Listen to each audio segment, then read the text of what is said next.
All right, it's the football show, and I don't know what planet I'm on.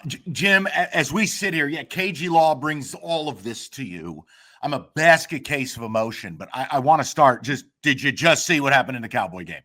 Yeah, if you're going to defend that, I'm going to go this way, and you're solo tonight. How do you pass on a field goal there? Take the lead. You've shut them out in the second half. 4th and goal. Go up 24-21. Eagles haven't scored since the first half. And by the way, yes, we're holding Cowboys plus 3.5. I was just going to sign the guys that bet the Cowboys plus 3.5. It's a yard. You're playing to score a touchdown there. Unless you're kicking a game-winning field goal as time expires, you're playing for a yard and you're playing for a score. People in the chat, if you're watching this, and we do appreciate you, and yes, we are brought to you by KG Law. We're going to do the big 5 things. Feel free in the chat to just go Team Mike or Team Jim here. Maybe I was raised on a fucking rock in the galaxy. I have the ability to go up 24-21 and cap a 21-point comeback. They haven't scored since first half. What do you mean you're playing for a touchdown? You take the lead. You kick a field goal. They only need a field goal to tie. And now they need a field goal to beat you. Mm-hmm. It's a yard. You can't. No, don't play the result. It's a yard. It's a high percentage play. Okay. High percentage play. It's a yard. You have a high-powered offense. It's a yard. It's points. Okay, 5 big things. Because here, hey, Jim, here's your one big thing. Right there. Yes, we'll get to Lions and Giants. Another blessed thing in my afternoon. Oh, by the way, hey, Jim, it's 7:31 and Jonathan Smith still has a job. All right, Colts, Chiefs. Who does it say more about? A classic. I know what I'm going to say, but you are the commandant of Chiefs affairs. You are, in fact, Leonardo DiCaprio in Titanic. You are holding on for dear life. Who does it say more about? Chiefs, Colts. Says more about the Colts, again, showing why people don't believe in them. Chips are down. They can't beat a 500 Chiefs team. They blow a double-digit lead in the fourth quarter. Mike, fourth quarter and overtime, 13 total yards. Says everything I need to know about them come playoff time. All right, for fun, I actually thought it was the Colts, but it's nothing I'm going to get. The Chiefs. I'm not going to get into a war over this.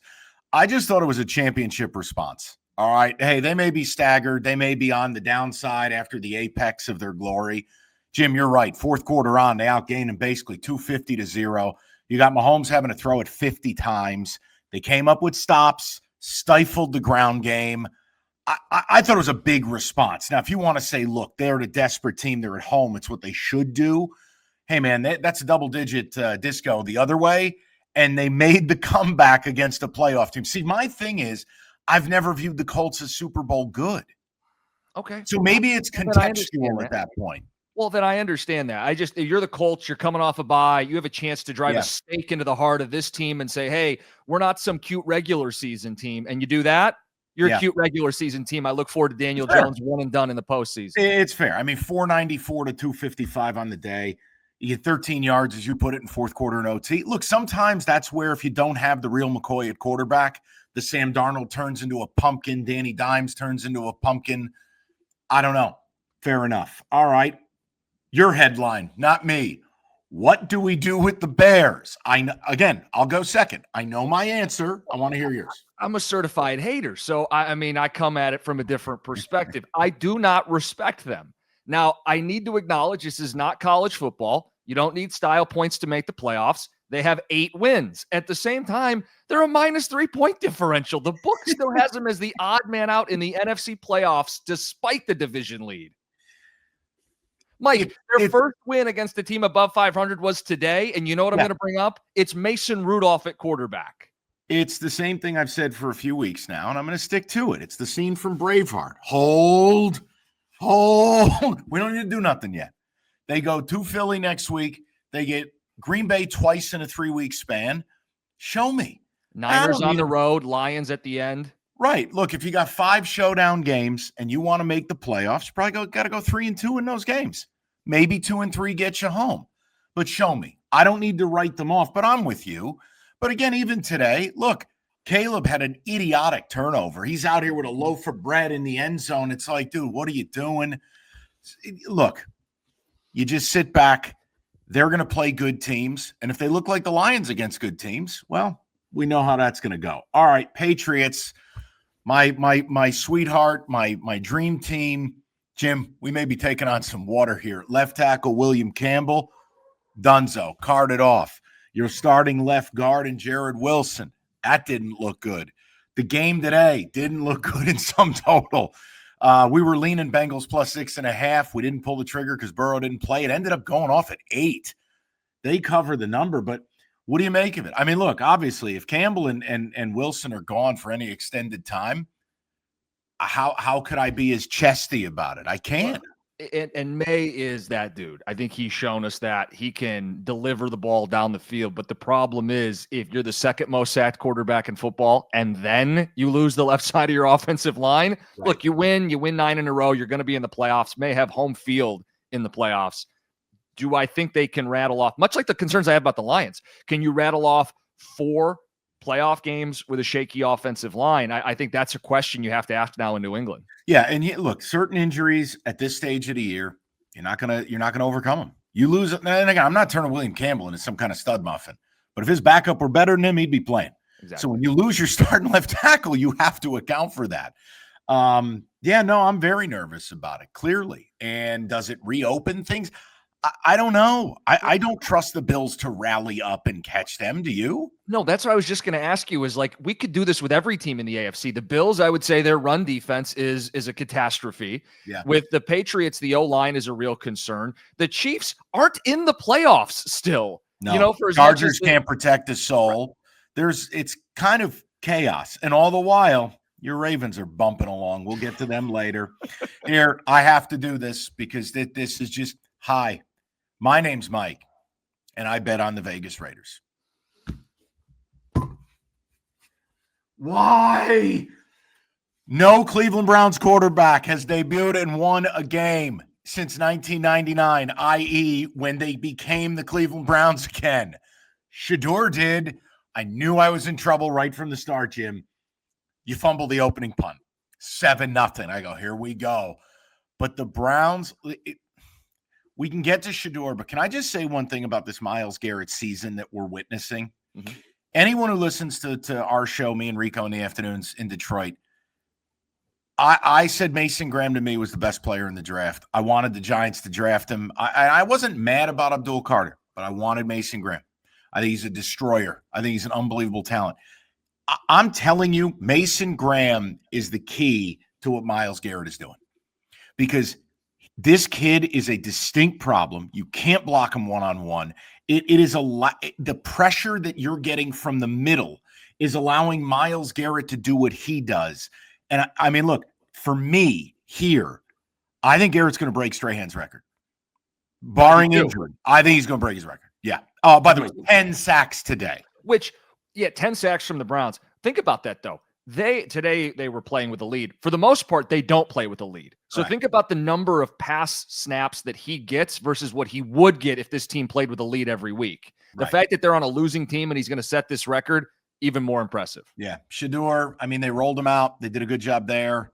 I didn't think he held on to the ball as long as he normally does, so that's a plus. He had a nice throw to Isaiah Bond, but he had a screen pass for 80 yards. But whatever, it's all statistics. But what do you want to do? What do you want to do? You tell me. What I want to do is highlight the 53-yard pass he had rolling out. Really good ball. Other than that, they did everything to help a young quarterback, right? You win with your defense. You win with field position. In the red zone, you go wildcat and just score and convert those for touchdowns. They did everything. A screen pass, yards after the catch, everything to help this guy in his debut. It's the perfect recipe when you got a guy making his first NFL start. Only sacked one time. I didn't see that coming. Beyond that, I don't want to anoint the guy. Better than I thought it would go. Is Aubrey going to help us out? Dallas got the ball back under a minute to go. God. You realize you could have the lead right now. Yeah, I digress.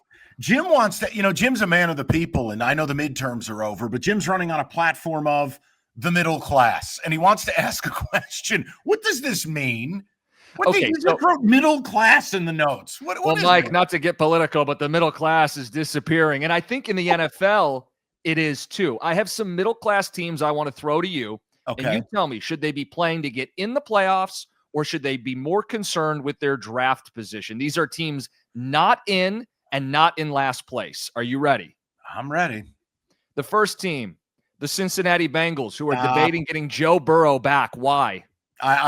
Because the same reason they alienated their defensive captain and Jermaine Pratt and then cut him. And then they alienated Trey Hendrickson and they've alienated T. Higgins. And they had 4 defenders ask for a trade. And then you get rid of Lou Anaromo. No, nothing they do makes sense. I would play for the pick. Joe, we love you. Get right for next year. There's no purpose to this. Pick. Carolina Panthers, pick or playoffs? Playoffs. Culturally important. They've got it turned around. It's week 12. You've got a division leader in Tampa, to me, that's faltering. And I understand Bryce probably isn't the answer, but culturally, organizationally, you have to start winning at a certain point. I'm going to say playoffs. The Miami Dolphins. Oh, stop. Pick. Picks, plural. Pick. Please. You want change, and you should. Get this coach out of there to restart. Hey, Jim, it's 7:42, and Jonathan Smith still has a job. Next team, Falcons. One problem. They don't have a pick. They traded their pick to the Rams. Yep. So I'm going to answer this differently. You may as well just spite the Rams and try to win, as they did today, where the corpse of Kirk Cousins just did an air hump all up and down the field against the Saints. You don't have an out. Look, Atlanta has to completely tear this thing down. I'll tell you what I would do, and I don't know that it'll happen. First of all, I'm getting rid of Raheem Morris. Fontenot, the GM, you're gone. And Penix is dead. I mean, that's his 3rd ACL surgery. Cousins is a corpse. I'm liquidating. I'm trading everything in this offseason to get draft capital. I've got to rebuild this thing.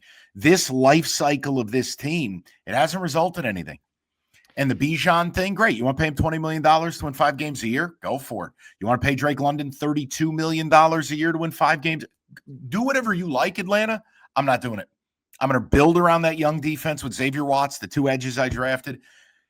Jim, I don't know what else they can do. So I would say playoff?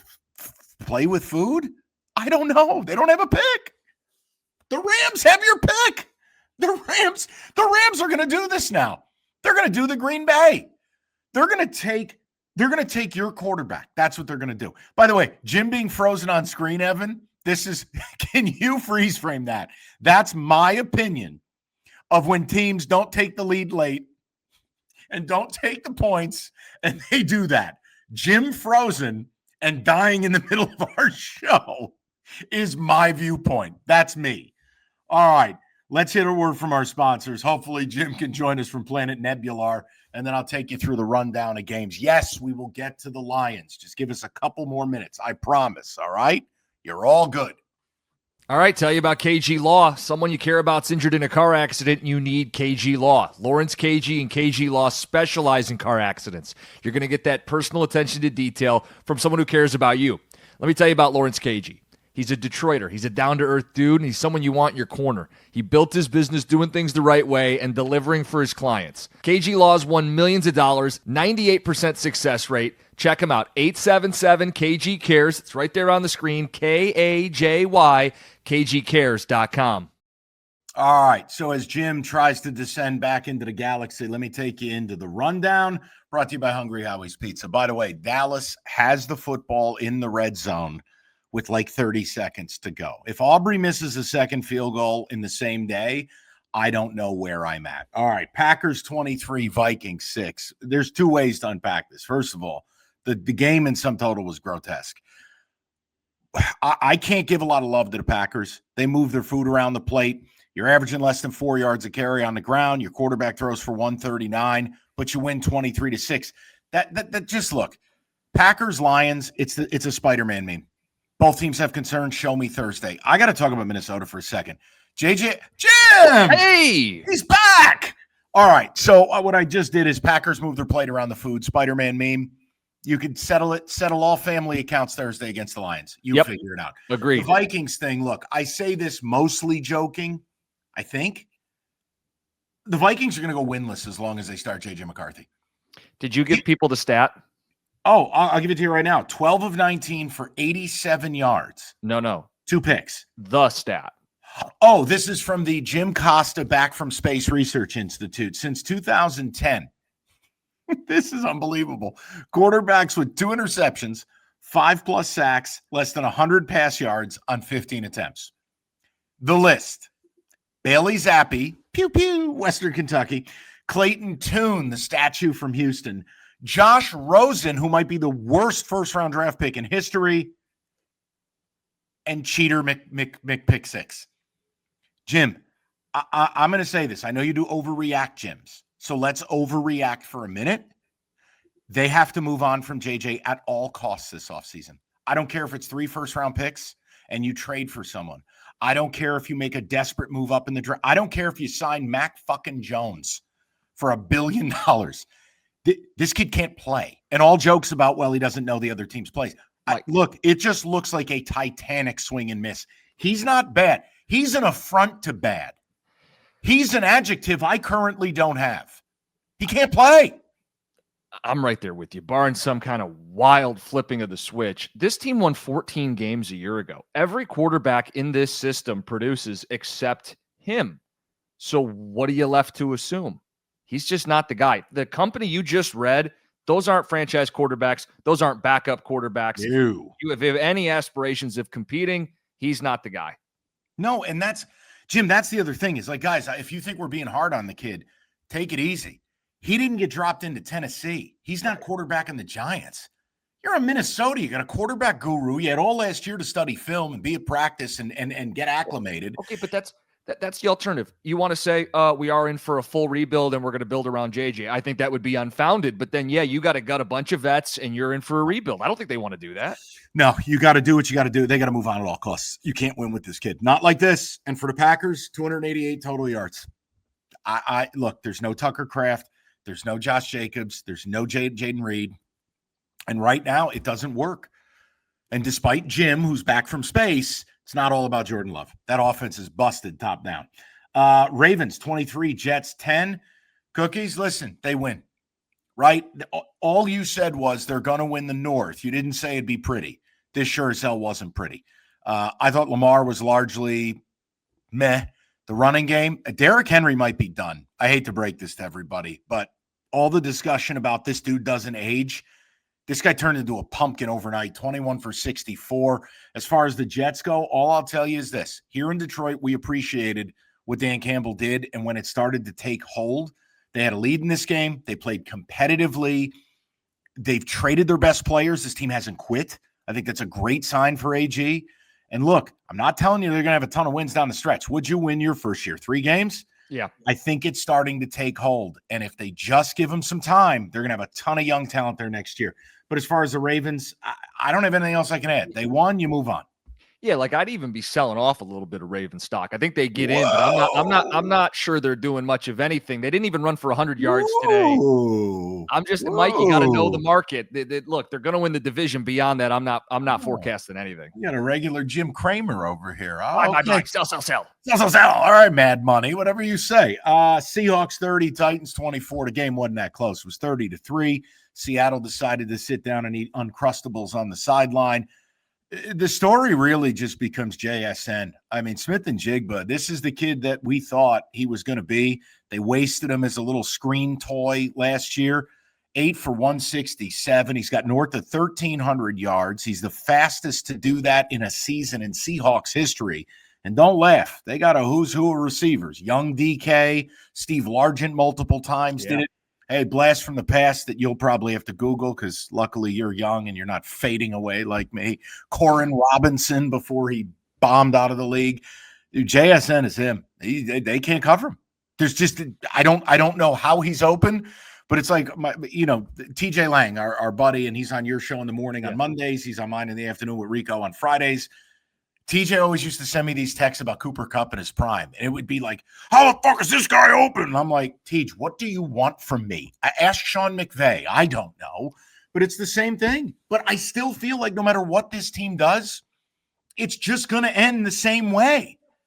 Like wild card or divisional round and Darnold turns into a pumpkin.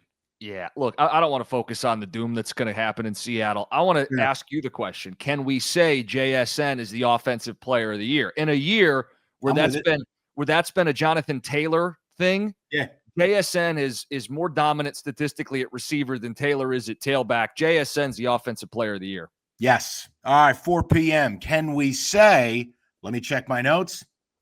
Yep. Dallas 24, Philly 21. We didn't need the 3.5. Never a doubt. So what does this mean for Philly now? We're doing this on the fly. Mike. Yeah, no. Let's unpack it. Let me explain the game first to people. This thing got away from Dallas early.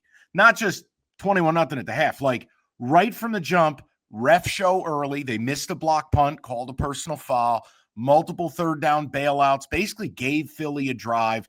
Dallas, a terrible fumble in the red zone. They miss a field goal, which Aubrey never does, and it's 21-0. Jim, they battled back, buckled down, shut out the Eagles in the second half. Now, did they get a gift late, which they decided to shit in the box? There was a fumbled punt by Philly. They didn't take the points. But look, this Dallas thing, I said this on the air this week, and I know Rico's going to make fun of me this week, and maybe you will. Mm-hmm. I'm kind of digging that. Like, this was my favorite pick of the week. Yeah. I'm kind of digging Dallas at 5-5-1 here. And before I got beamed to outer space, they were the last team I was going to ask you in the middle class. Are they picks or playoffs? Okay. Playoffs. Man, Jerry don't know if he's waking up tomorrow. He ain't got time for fucking picks. Guy's 9,000 years old.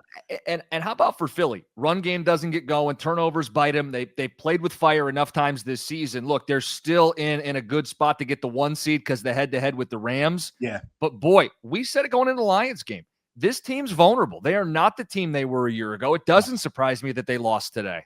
No, I think it's going to be fascinating. It's why I'm not writing the Lions off from ultimate glory. I'm also not writing them off from bombing right out of this thing. We'll get to them in a minute. But it's whoever can get their shit together in the next 6-7 weeks.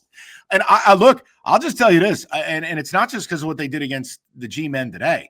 Comprehensively, Lions, that Dallas game looks different than it looked a month ago. Can we at least agree on that? Yes. Stat from this game. Saquon Barkley, 10 carries, 22 yards. As a team, they ran for 63 yards, 3.5 yards a carry. Juergens is banged up. You don't have Lane Johnson. What do we talk about with the Pats? Dude, these are men. They're not machines. This ain't fucking Madden. You ain't going to some free agency list and grabbing a 79 OVR, okay, Cookies? I know how you roll. But this is the truth. They got to Dak once, and they don't run the ball the way they did last year. So, look, the pass rush can hit in waves, and we saw it on Sunday night last week. But they aren't as ferocious as they were a year ago. No. And Dallas, listen, I know all we associated with is Dak, Pickens, CD. Javonte Williams has unlocked something completely different. And quietly, Dallas has rebuilt that offensive line from all the guys, that Tyron Smith, Zach Martin era. There's a cast of new names, and they're good, and they've drafted them. So Dallas, 5-5-1 now, 10th in the NFC. They're 2 games out of a playoff spot. Yeah, just frisky enough for you. But they get the Lions. And if they win that game, it changes. Look, I'm saying they've earned their way back. That's all. Saints, Atlanta. This is what I mean. We go from the highs of having Dallas, right, and feeling like smarty pantses, and Chicago and the under in the Cleveland game. And then you feel like you're sitting in a circle of 12 people. Hi, my name's Mike. I bet on Tyler Shuck. Raheem Morris hates me. Like, the only thing Raheem Morris is not guilty of is, like, I don't know, sleeping with someone in my family. Like, what on earth? You know of. Right. Like, we bet on Raheem. He kills us. We bet against him. He kills us. He's the capri pants killer. Saints are terrible. He missed multiple field goals, gets stoned on the goal line. They snap the ball over Taysom Hill's fucking head. And then Kirk Cousins, who may as well have been mummified, actually played okay. Total disaster. I hate both these teams. You got anything else you want on this game? Move on. Next. Jags, Cardinals. You had the Cards. But plus you got 3, right? Yeah, plus 3. All right. Push. Hey, push better than take, okay? Yeah, okay. Lawrence throws 3 picks, and somehow they still win this football game. And he got strip sacked. Yeah. Well, it wasn't a strip sack. It may have been a strip fumble, a pick. It was right on the goal line. He's got the spatial awareness of a brick. And the Jags did everything we thought they were going to do. They're just not professional, but then they won. Like, they have 7 wins. I know. And Parker Washington's become a thing. Mm-hmm. Where'd they find this guy? Yeah. But I don't know. Okay. They're like welfare Colts. Yeah. In that the Colts have a higher up. They're both playoff teams, but like, how on earth could you take the Jags to win a playoff game? You couldn't. And I don't even know if they'll make it. I mean, they are in right now. I don't know if they're going to make it. I feel like they will. Maybe? Question mark? Yeah, especially if teams like the Steelers and Chargers fade, it opens up Yeah. some room. All right. We'll get a word from the Wait, sponsors. before we do, can I make a quick point? Jags took the ball in overtime. It worked for them. Colts took the ball in overtime. It didn't work for them. Do you understand? Giants didn't, and It also didn't work for touch Jahmyr Gibbs. Yeah. My philosophy on it is you should always want the ball second, because then you know what you're working with. Do I need to play on all 4 downs? Do I need a touchdown? And if I score a touchdown, I can go for 2, and this whole third possession that you played for never existed in the first place. I think the right move is to get the ball second. Your thoughts? I don't like the new NFL rule where it's a participation award and everyone. To me, you give up a touchdown. I like it. You give up a touchdown to start overtime. Go to fuck home. No, both off it. The coin flip shouldn't be that important. Playoffs, I like this rule. Regular season, hey, if you're the Giants, you give up a TD in overtime. See ya. Go to the bus. Okay. I know. I'm a boomer. I know. I didn't say that. Mike likes the sudden death. All right, Evan, tell him about the early bird special. Please. Listen, Hungry Howie's got you covered for football. 51% off any large, round, original, or thin crust pizza with any of your favorite toppings. So whether you're a minimalist, just like a cheese pizza, or you want to load this thing up, whatever it is, 51% off. All you need to do, go to hungryhowies.com, order up a large round for carryout, and you're good. No strings attached, no BS, no copious legal. 51% off. Go to hungryhowies.com before it's too late. It's Hungry Howie's. All right, Lions discussion points brought to you by Moran, all their dealerships. You said you have a big question. Go ahead. What is it? Yeah, Mike. Why am I pacing around my living room as the Lions play a 2-9 Giants football team? Can you explain why I had to sweat that out today? Yeah, I can. You'll be able to deal with it. This fan base won't, because you're not that good. Because you have flaws, major ones. First of all, the interior of your offensive line stinks. Your defense, your 4-man pass rush stinks. And then you factor in your rush D today was leaky. You gave up 500 yards to Jameis Winston and a collection of guys who won't be in the league next year. Jim, I think if you have look, when the Lions were just turning it around, the a win is a win thing, fine. If you're the Ravens and you started 1-5 and you were truly at risk of having a disaster year, a win is a win and let's survive in advance. Also fine. But if you purport to be a Super Bowl team, there is a standard. And I'm sorry, today's a win that felt like a loss. And it did not make me feel good. We can go down the laundry list of items, but you are you're a passionate and intelligent Lions fan. Take it away and I'll try to fill in the gaps for you. No, I'm not mad at what you said. I just would draw a distinction. When they blow out the Commanders, we say, not a big deal. You'll prove it against the Eagles. So when they underachieve against the Giants, I still want to say, you're going to have to show me against the Packers. Agreed. Totally. Yes. Okay.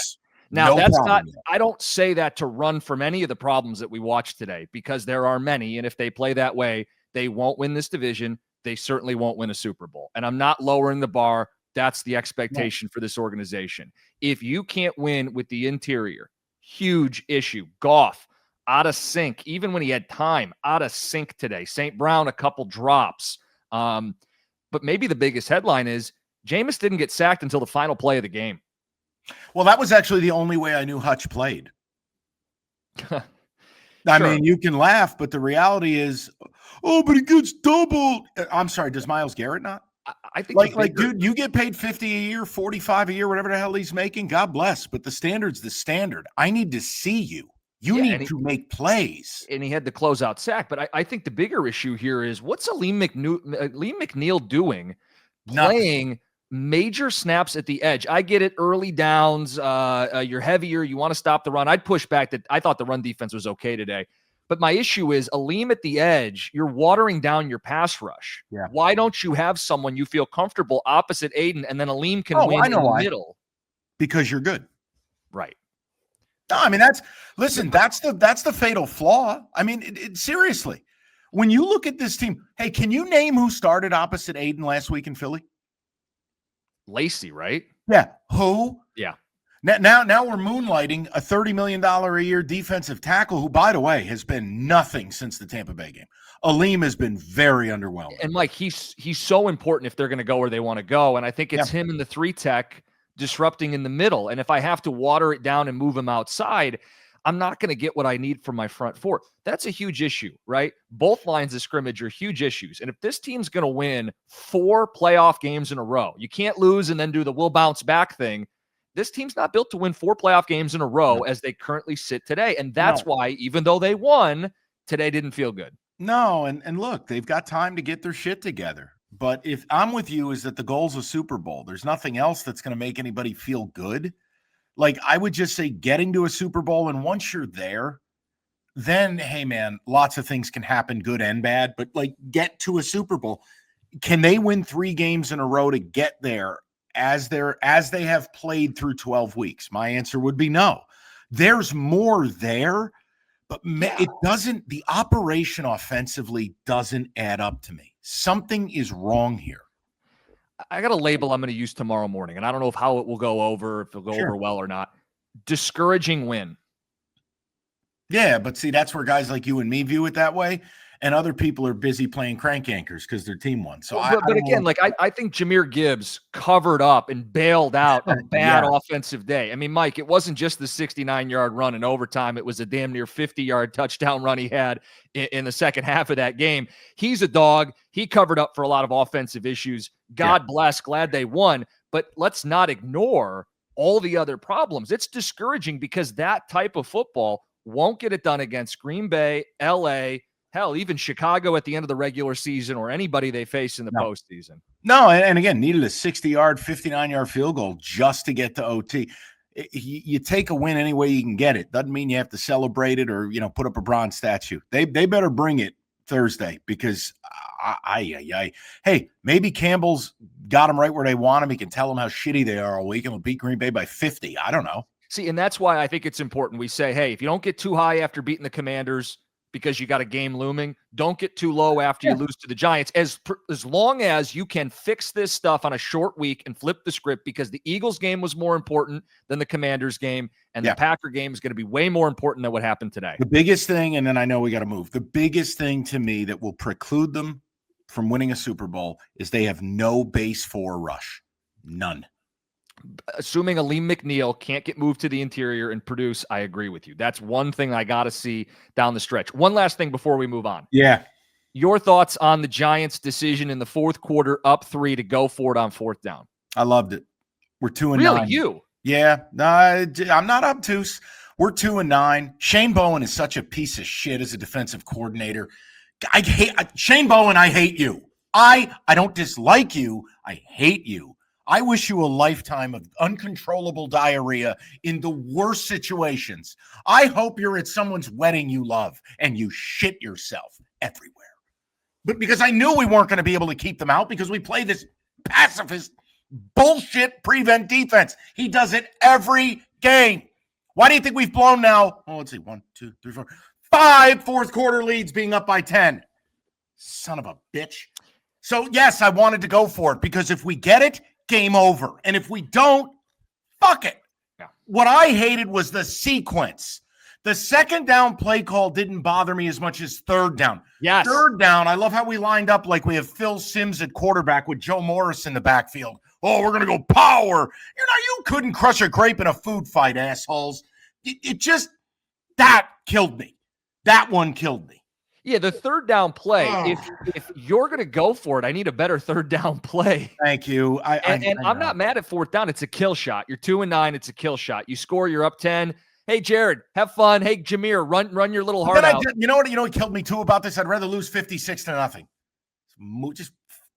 Just move on. I hate you. Here's a word from our sponsors. Brand Chevrolet. It is November. It is football season, tailgates, hunting trips, and more. The Red Tag sales event is happening now at Moran Chevrolet, Michigan's #1 selling Chevy dealer. Level up your tailgate and your weekend adventures in a 26 Silverado 4-wheel drive crew cab. Perfect for hauling gear or maybe your game day stuff, or hell, maybe you're just driving to the middle of the woods. I don't know. $189 a month, 0 down, GM employees and immediate family members. You need something more compact. They got the 26 Equinox LT, $279 a month, $999 down for GM employees and immediate family members. They make it simple. They make it stress-free. Go to MoranExpress.com or stop by on Gratiot, just north of 15 Mile in Clinton Township. Moran Chevrolet, where you always get the best price, period. Chevrolet, together, let's drive. Yeah, fun fact, Tahoes can also fit Dexter Lawrence's big ass as you drive him out of town. How's he not in the game? C4 Energy question of the week. Right before the 69-yard run. Yeah. Oh, I know. Yeah. C4 Energy question of the week. Ultimate, brought to you in 3 flavors: frostbitten citrus, the tundra frost, and then my Friday go-to, the cherry bomb frost. Mitch writes in, Lions really struggled against the G-men. What continues to be their biggest weakness? I'll make my answer short so Jim can pontificate. No base 4 pass rush. And I don't want to hear any more about Pro Football Focus, this Chris Collinsworth grift. Oh, but the PFF said. Watch the game Jameis had all day. End. I don't give a shit what some nerd ball in Dublin graded their pressures today. I watched. They have no base 4 rush. Jim, go. Well, it's a two-parter, right? Going into the year, it was the offensive line interior because that was the key to keeping the offense on the tracks and being elite. I no longer think that's possible. I'd love to be proven wrong. I'd love to see the middle of this line gel and Ratlich is a first-year player, takes the leap, and Glasgow can hold his own. I don't expect that. So as I shift to what I need to see for them to win, I need the defense to lead the day. The defense needs to win up front. I agree with you. They're not getting enough from the base 4. Okay. Let's get a little word from the sponsors. We got to talk about a good Sunday night game. I'm actually looking forward to this one. If you have a question for us, get to a participating 7-Eleven and look for the QR code at the C4 Energy display or on the cooler. Scan the QR code and ask the question. For a list of participating 7-Eleven, find the list and contest details at 971theticket.com. C4 Energy is the energy drink you need. 200 milligrams of good caffeine in the performance or 300 in the ultimate energy. And C4, it's not your traditional energy drink. It's next level, sugar-free, made for athletes. They don't fill it with junk. And C4 just rolled out their Jim Costa approved Jolly Rancher flavors. And they study everything. And a bunch of things I can't pronounce are in it, but it's all good. C4 Performance Energy or the Ultimate Energy at 7-Eleven. And remember, if you got a question, get to a 7-Eleven, find the QR code at the C4 Energy display today. All right. Crocodile Cloth brings us our Sunday night game. Rams laying 7.5, depending where you look. They welcome in the Bucks. Godwin is a go tonight. What do you want to do? Like, for me, it was really tough because they put the number out there, Jim, and I just felt like they were like, here, go play with your toys, people. You figure it out. I just thought if you were going to do this, would you dare a primetime over? Would you dare the football gods and go over 48.5? Is Bucky back? No. The I thought he was mystery coming to continues. play. Is this like a weekly tease they do with us? We're like, You're hey, talking to the guy who's got him on his fantasy team. Don't talk to me about teases. Don't talk to me. How dare you? because like, am I wrong? Like he rounds out their offense. Yeah, Adam Schefter took 1,400 words on game day to tell you he'll be back next week. It gets said Adam the week before and said a different reporter the week before that. And it's once again, you have a habit of making people relive their hell in painstaking detail. I'm aware. Okay, well, look, the only way I'd bet this is taking Tampa. I mean, I think the Rams are really good, but am I flippantly throwing 7 out there? No, I'm not. And I do think Baker has shown a feistiness. That's the worry would be Rams are up 13 late and Baker does what Baker does and they score late. But I thought the over would be the move. Look, I just don't see the Bucks flying to the left coast and winning. I don't. And look, Bucks are in trouble. Well, I was just going to say, I mean, they need this game. Carolina's right on their heels, and they'll play twice down the stretch. They're coming off of back-to-back losses. Meanwhile, you've got a Rams team that's coming off a huge emotional in-division win against Seattle. Yeah. Well, and look, the other thing from a football standpoint, the Bucs defense is not living up to their end of the bargain. And what I wonder is, okay, look, Bowles is just like a different version of Wink Martindale. He is who he is. He doesn't have a changeup. He just throws the fastball. Stafford, the way he's playing, 20 touchdowns and 1 pick, like his last, 7 games. What, you think you're just going to blitz him? You think you're going to bully him? You think you're going to dummy him? Stafford, the only thing bigger than Stafford's toughness is his intelligence. Like, I just lean Rams going to win. I don't want to lay the 7. I thought the over was interesting. Yeah, I just wonder if it's buy low on the Bucks and sell high on the Rams. Might be. Hey, look, I don't have the guts to take a side. So you know what? You think I'm going to argue with you? No shot. We're talking through it with people. I mean, you don't have to bet the game. I think it's a good game to watch. These two teams are in the playoffs right now. That's it. No, I'm with you. And after the stress of dealing with Raiders and Saints and still having a winning day, you know what? I'm on ice. I'm emotionally exhausted. I don't want to hear about your stress. I'm pacing in the fourth quarter against a 2-9 football team. I got a fingers crossed if I can get to field goal range against a 2-9 team that I'm 2 touchdown favored against with a third string quarterback on the opposite side. I had a stressful day today. In honor of my co-host and friend of 15 years, Rico Lamar Beard, I want to offer you a response. Ready? Wah. I'd rather be shedding tears in a win and figure it out on Thursday. Wipe them up with crocodile cloth, okay? As always, the preview is brought to you by Crocodile Cloth. It's your do-it-all solution for life's toughest messes. They've introduced Crocodile Cloth Grill, and that's what we wanted to talk about on the show. It's what you need if you love grilling. If you're going 365, you're going to want to pick this up. If not, stock up for when the weather gets nicer. These Crocodile Cloth grill cloths are the perfect addition to your game day tailgates, backyard grilling projects, all of it. Crocodile Cloths grill cloths are made for grillers and the outdoor entertainers. They're tough cloths. They're big, 10-inch by 15-inch. They stay wet a long time, and they're going to power through sticky baked-on grease and food. Crocodile Cloth Grill can clean your cooler, your outdoor furniture, and everything that gets messy at the tailgate. So go to crocodilecloth.com/football show for a tailgate bundle and a free gift. As they say at Crocodile Cloth, go ahead, get messy. All right, buddy. Any thoughts before we depart? Watch a good Sunday night game? Oh, settle in. Looking forward to it. We'll do this again next week, guys. Thanks for hanging out with us. You got it. That's the football show. See you later, guys.